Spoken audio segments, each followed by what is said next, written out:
Hey guys, today we're going to be focusing on how to find slope and y-intercept from a graph. And I know we started it yesterday, but we're just going to keep on doing it.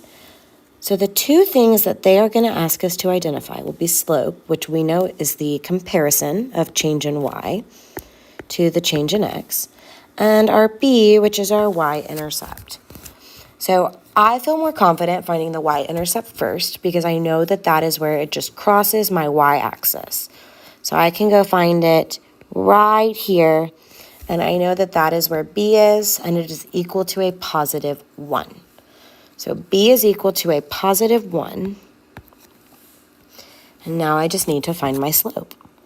So I've already identified my y-intercept point, and I see that they gave me another point right here.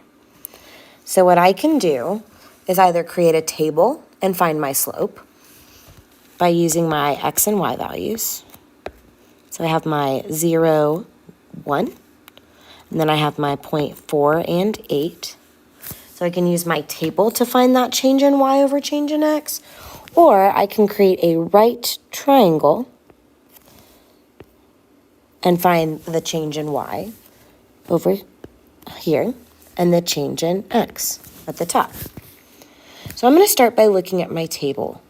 My change in y, my y goes from 1 to 8. That is an increase of 7. So that is the same with that increase of 7 with the right triangle that I created. Well, as y increased by 7, x increased by 4, which this also matches the change in direction going to the right on the right triangle that I saw, that I created. So my change in y at each time was an increase of 7,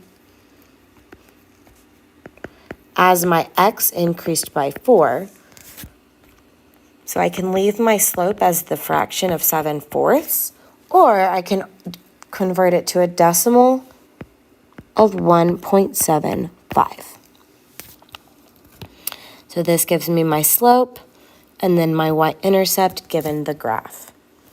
So we're going to look at one more. And now I notice my line is going down, which tells me my slope will be negative. So I'll need to make sure a negative is included in my answer.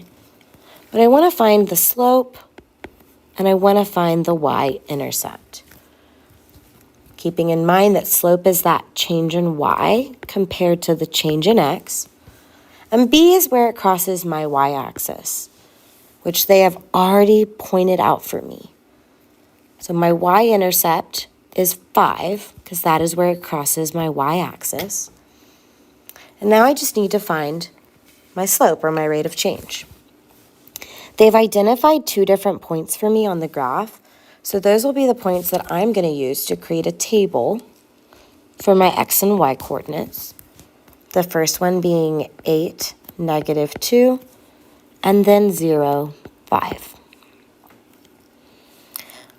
I'm also going to make sure to draw my right triangle going directly up or vertical, and then directly to the left, which is that horizontal change.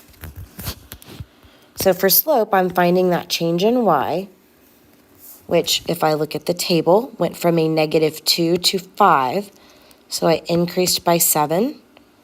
And that directly correlates to the change in y over here, which was an increase of 7.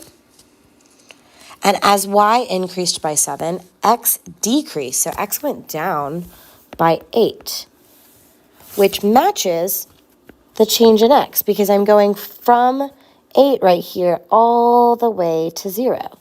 So I am decreasing by 8.